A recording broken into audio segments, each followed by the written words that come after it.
Philippe Cullet is a professor of international and environmental law at the University of London's School of Oriental and Asian Studies, the convener of the International Environmental Law Research Center, and a senior visiting fellow at the Center for Policy Research.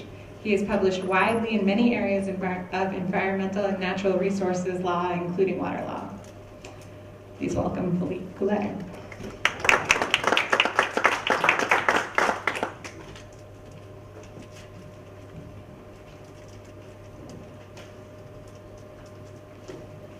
Thank you very much for your invitation. Okay, before I start, because I'll forget afterwards, 15 seconds of marketing. Several of us in this room, Sujit, who spoke yesterday, whom you saw yesterday, Lovelin Bullard, who is sitting there and who has been one of the few non-speaker attendees of the conference, and myself have been working on various water law issues for the past several years. With several publications that just came out a few months ago. We've put them on the table outside, so if you're interested in various India water law related issues, you can help yourself out. Okay, now I'll move to my own presentation. I guess I'm going to take you back to a completely different world from what we just heard, very specifically on Indian issues regarding the right to water specifically. What I'd like to do in the time I have is basically give you a sense of what the content of the right is in the country, how it's been implemented in the sense of the kind of different initiatives that have been taken in legal instruments. I'm not going further than that because there's no time for that. And then look at some of the gaps that have arisen in that context and the kind of additional content that we need if we want to fully realize the right at some point in the future. Okay, obviously I'm also not.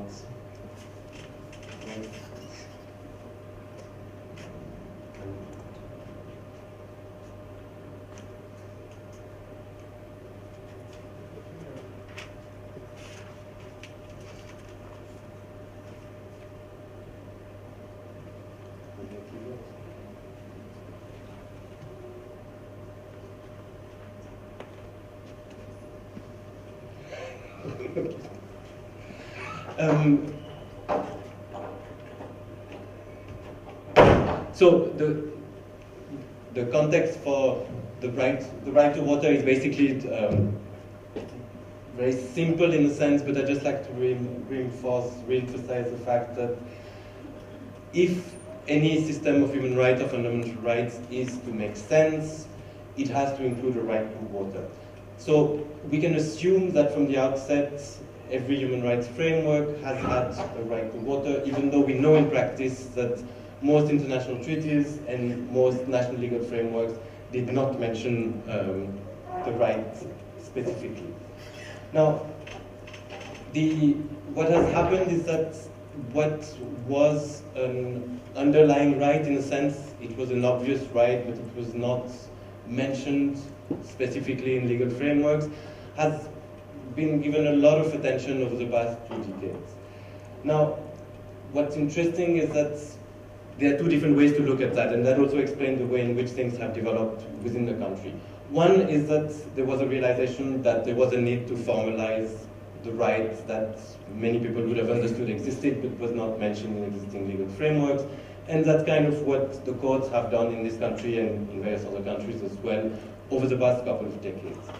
But the other thing is also that the formalization of the right has come in the context of ongoing water sector reforms, that broad set of policy reforms, which uses the right in a sense, and that's a simplification, but that's a way to say it quickly, uses the right as one of the instruments to develop and implement the set of reforms that are being proposed, that very much at international level and then in most countries of the South. So there is really a dichotomy in the way the right has been developed and used, and that also explains the kind of difficulties we find with its implementation and the content that we have at the national level right now.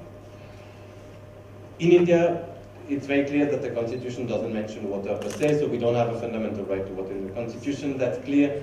But the courts have repeatedly told us over the past 2 decades that there is a right. And what's important here, and I just like to re-emphasize that because we get that reaction very often in international debates, there has been a lot happening at the international level over the past decade, particularly over the past few years. In this country, things have happened over the past 2 decades, and in a sense, the content of the right is much better established here than at the international level. So there are 2 reasons why I'm not so interested in what's happening at the international level when I look at developments within the country. One is that things chronologically started happening earlier. Second is that the content has been better established in terms of what we have nationally. So in a sense, the international level developments come to confirm what's already happened within the country, but they cannot be the driver of the way in which we need to understand the right at the national level. Now, okay, that's still okay. Now, what is it that we have within the country? First of all, we have the contribution of the courts, and for many of us, in a sense, the right is what the courts have said and done. But obviously, there is more than that. First contribution of the court is deriving the right to water from the right to life. That's what the higher judiciary has done with various types of implied fundamental rights that have been developed over the past few decades. Water is no exception. The first major case that we had is from 1981, and again, that confirms that at least for the past 2 decades, the right has been well established in the country. Right to life is the route that has been used for various rights. It's an easy entry point because in the case of water, like various other rights, there is a clear and direct link with life, but that's not the only thing that we have. Second entry point is Article 47 of the Constitution, which is not fundamental rights, but which is really about the mission of the states and the kind of positive measures that the state is supposed to take to foster better, higher living standards. Now, this is not at the same level as fundamental rights, but it's just as important because there is no right to water which can be realized without intervention of the state. Hence, reading the 2 together is absolutely fundamental.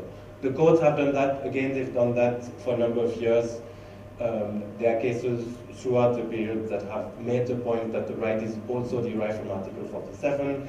This case, Hamid Khan, that I've mentioned here, actually links the right to both Article 47 and Article 21, sorry, again, Article 21 being the right to life.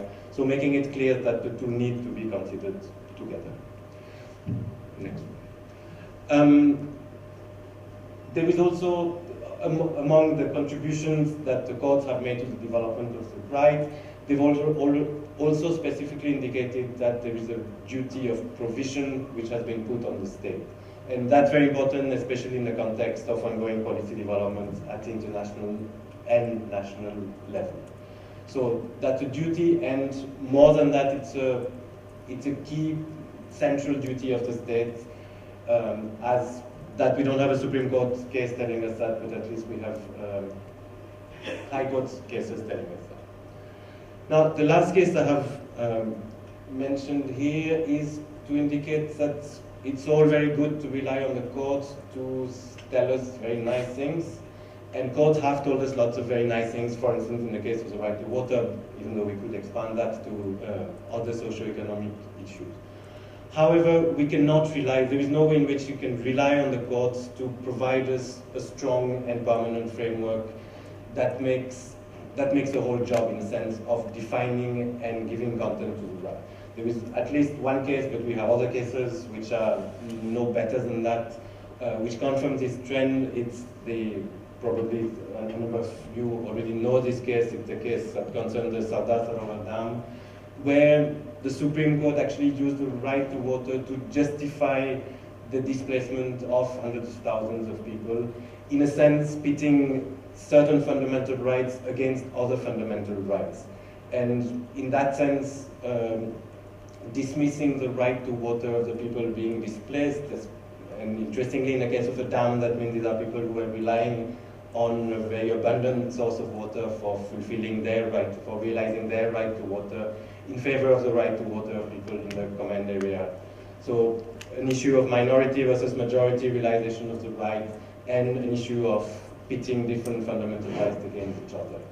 And that kind of solving of the different problems that may arise in terms of different fundamental rights coming to be in conflict with each other, that hasn't been sorted, that hasn't been solved by the higher judiciary. So the judiciary has done a great job in terms of telling us that there is a right, but hasn't given us the full content of the right, which the judiciary should not do, because that's not their job. That's fine, sometimes they do, but that's actually not necessarily what we want. Plus, in any case, we see with certain counter cases in the sense that we don't really want to have to rely on them entirely, because in a sense, it goes with the wind, and if the wind blows in a different direction, there may be different results that come up. I should also mention probably is that what we see is that the most positive cases come up in situations which deal with relatively narrow or specific cases, access to water in one city, in an area of a city for individuals, and the more problematic cases is, as in the case of the dam I just mentioned, when it's a huge infrastructural project. In those cases, courts have been less progressive in terms of the rights we're looking at here. Now, so obviously the courts have not done the whole job, and we don't expect them to, so we need to see what else has happened in terms of actually making the right a reality on the ground. First thing, in terms of legislation, which is the first step we would expect the state to take towards the actual realization on the ground of the right. There is no legislation at the national level for drinking water. That makes sense in terms of the constitutional scheme. People already referred yesterday to the fact that water is a state subject. That's fine. The union doesn't have a direct mandate, but there are also situations where the union has taken the initiative when it's something that it feels very strongly about. So that distinction between state and center is not necessarily as watertight as it seems in the Constitution. Drinking water has been a major policy concern for decades, both policy and political concern for decades. One could have expected the state to take, the center to take the initiative if the state had not. At the state level, similar situation, we don't have a single framework drinking water legislation, which means, for instance, that we don't have any water quality standards, any binding water quality standards in any state in the country. Now, what we have in legislative terms is basically provisions referring to drinking water supply in operational terms in local laws. And that's something I'll come back to later on.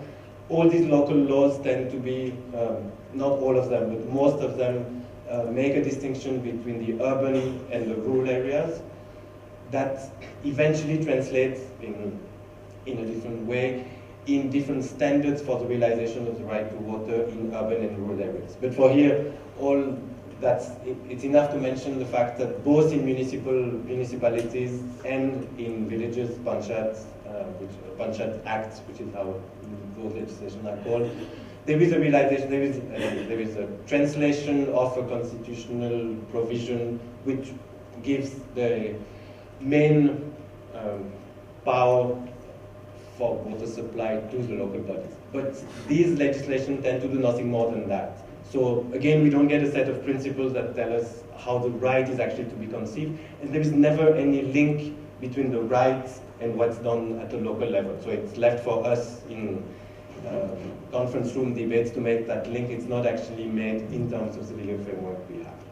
So obviously from this picture one gets immediately a sense that there are huge gaps in the existing legal framework. Because water is so important, and because drinking water is so important, the government has stepped in because it had to, in a sense, because it was, if not a policy priority, at least a political priority whenever election time came. So for the past several decades, the central government has actually stepped in to fill in the gaps that we have in the legal framework, which has been great in a sense, but which brings its own set of problems, which I'll discuss in a little while. And that's why I have a whole slide on that, because It's to indicate the kind of issues that arise when the government, the executive, so now it's a question of different branches of government, takes over a function which we would have expected to be fulfilled by the legislature, either at the state or central level, that doesn't matter. So from the 70s up to 2009, there was one major policy framework known as the Accelerated Rural Water Supply Program, through which the government of India, that is the union government, basically sought to provide free drinking water infrastructure throughout rural India. Okay, that's the two policy frameworks I've mentioned here are focused on the rural area. And again, everything in that context is distinct, so since I can't talk about everything, I'm just mentioning the rural side, which is also where the main policy emphasis was put. That program was very successful in a sense, because it allowed the country to move from a very low, I can't even remember, I think 18% access to sufficient water, to sufficient safe drinking water in 1974 to something like, okay, the estimates vary very widely from 70 to 99% in 2009. But whatever the figures we take, a huge improvement, not far enough, not fast enough, probably too costly, lots of problems that can be discussed, but very much a huge improvement over that time. Suddenly in 2009, okay, it's not that sudden, but in terms of the outside world, a complete sudden change, because it was not announced, there was no particular framework within which this was discussed. A new framework, which is now known as the National Rural Drinking Water Program, was introduced, which kind of moves in a completely different direction from what we had until 2009. From provision-led, we moved to demand-led. From provision, we moved to access, in a sense, changing the nature of the right from provision to access. And one very important issue in terms of the fundamental right to water, we moved from a focus on the individual, or if not a focus, at least on understanding that the individual is at the center of the policy framework, to a focus on the household, which in a sense dilutes the idea of the fundamental rights that we have in the liberal type of constitution we have in this country, which is very much focused on individual fundamental rights. So a huge change which happens through the policy framework. Now, what does this tell us in terms overall of the right to water that we have until now? Now, at the level of the courts, we see clearly that there is a well-established individual right to the provision of water by the government. That's what the courts have repeatedly told us over the past 2 decades. The legislation, the contribution of the legislature, or through legislation, has really been limited to operational dimensions in terms of water supply at the local level, with huge gaps. Okay, just one, but since it was also it's been mentioned several times over the past 2 days, no binding drinking water quality standards in the country. This doesn't mean, by the way, I should just add that it doesn't mean that there are no drinking water quality standards around, but the standards that exist are not linked to any legislation, hence they're not enforceable. It's not that there are no standards in the country. It's just that if it comes to the crux in terms of the legal dimension of the issues, there is nothing that can actually be done with them. Now, in terms of the contribution of the executive, so I mentioned a policy framework and the fact that it's changed. Why should it be so important? The reason why it's been so important is because it has come linked or attached with financial conditionality. In a sense, the union has told, and that's since the 70s, please adopt this framework, that is to the states, we'll give you money, we'll give you 50% of the cost of the infrastructure of the project or whatever it may be. It has also changed over time. But if you want to take some money, then you have to adopt the policy framework we've given you. Now, interestingly, is that these remain non-binding frameworks. These are administrative directions which are not binding in law per se. And for instance, they don't create rights and obligations that you could bring to court. Yet, when you go to the local level, you go to or at least whatever villages we have gone to, at the local level, people make no difference between legislation and administrative direction. As far as they're concerned, that is the only binding framework that exists because that's what they see coming to them. And as far as their relationship to the administrative direction is concerned, it is very much binding and it is very much imposed on them in a sense. As much as any, let's say as much as the penal code would be in a completely different field. So from our perspective as lawyers, it seems to be a completely different type of animal, but in fact on the ground it is very much the content of the right. And that's why those administrative directions are so important.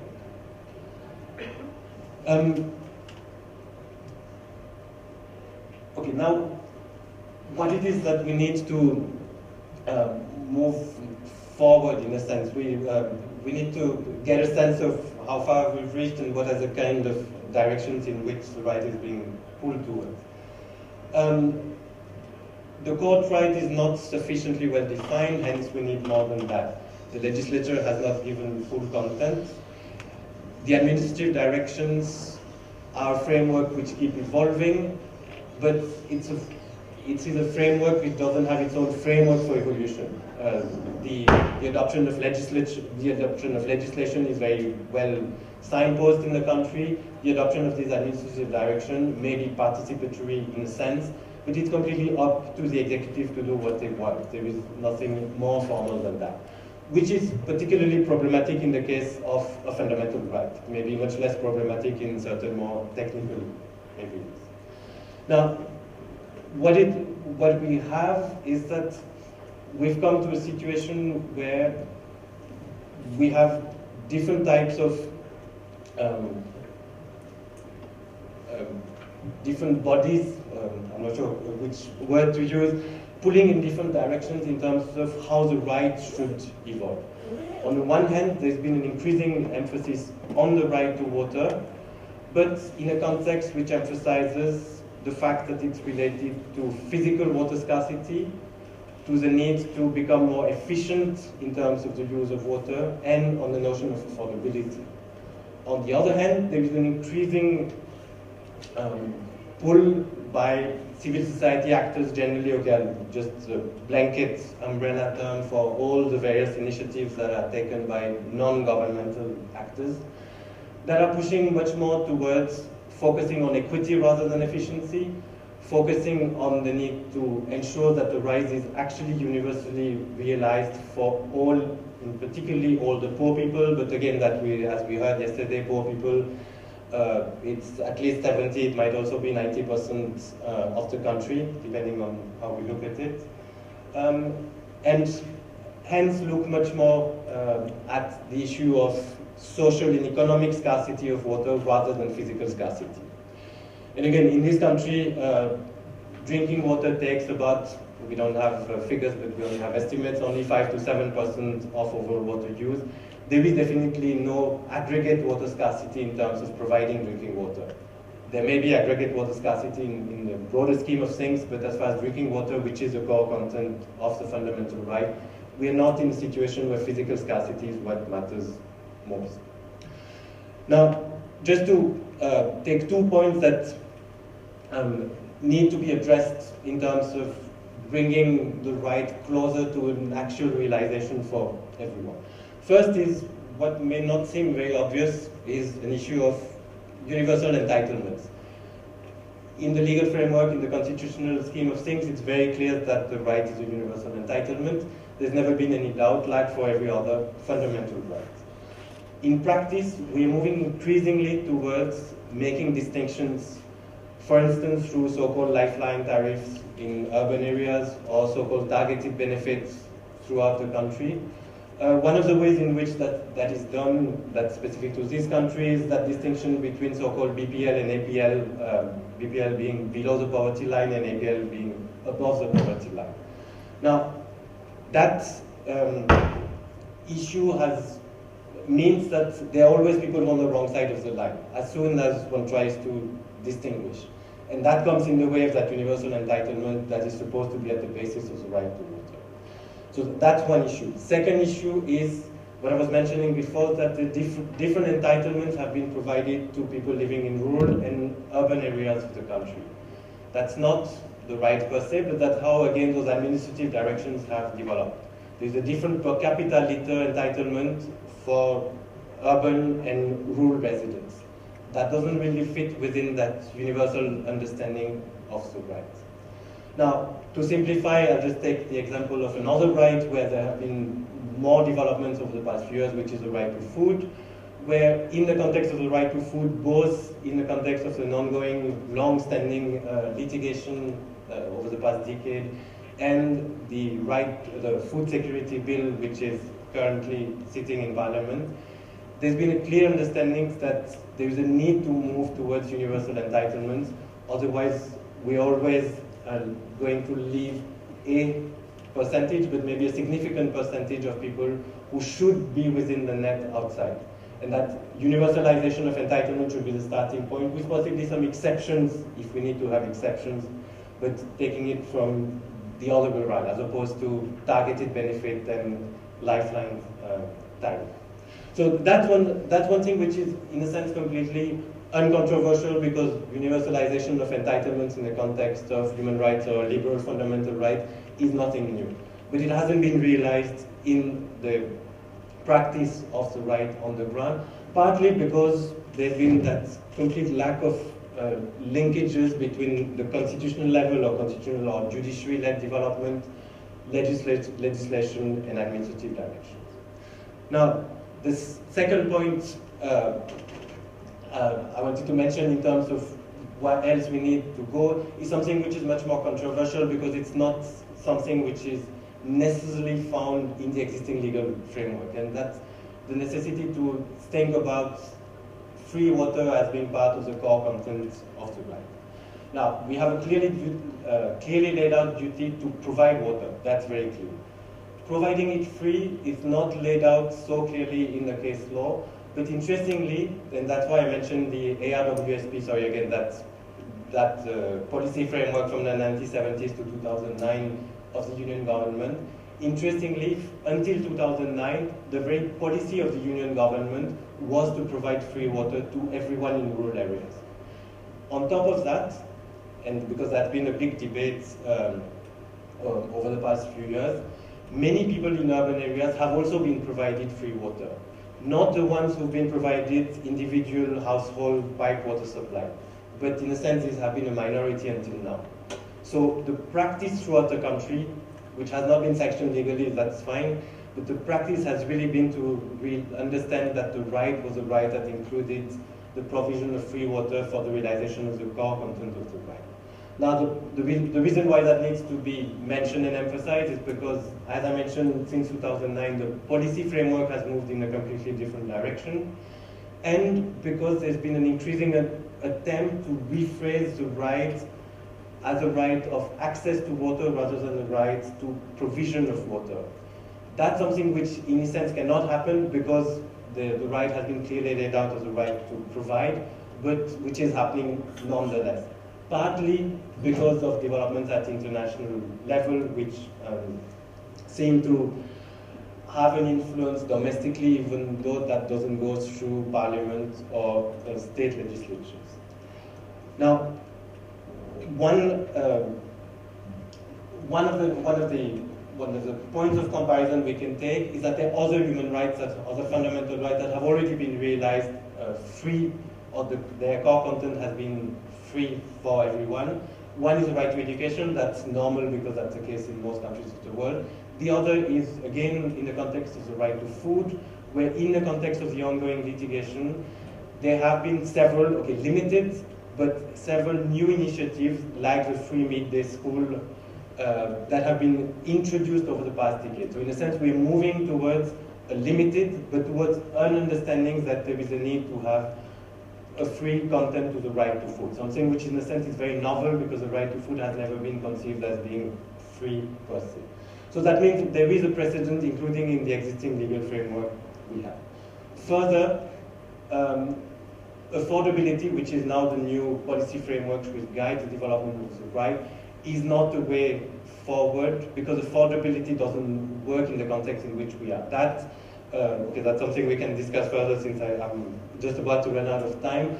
But affordability only works to the extent of saying that the poor have already been paying, which again, as I just mentioned, has not been the case for most people. So there's a small minority that's been made to pay proportionally more than middle classes, because that's not everyone. And the second point is that if people are made to pay, by definition, that means that they will have to reallocate money from somewhere else. It's not like there is disposable income which will just by itself come into the water pot.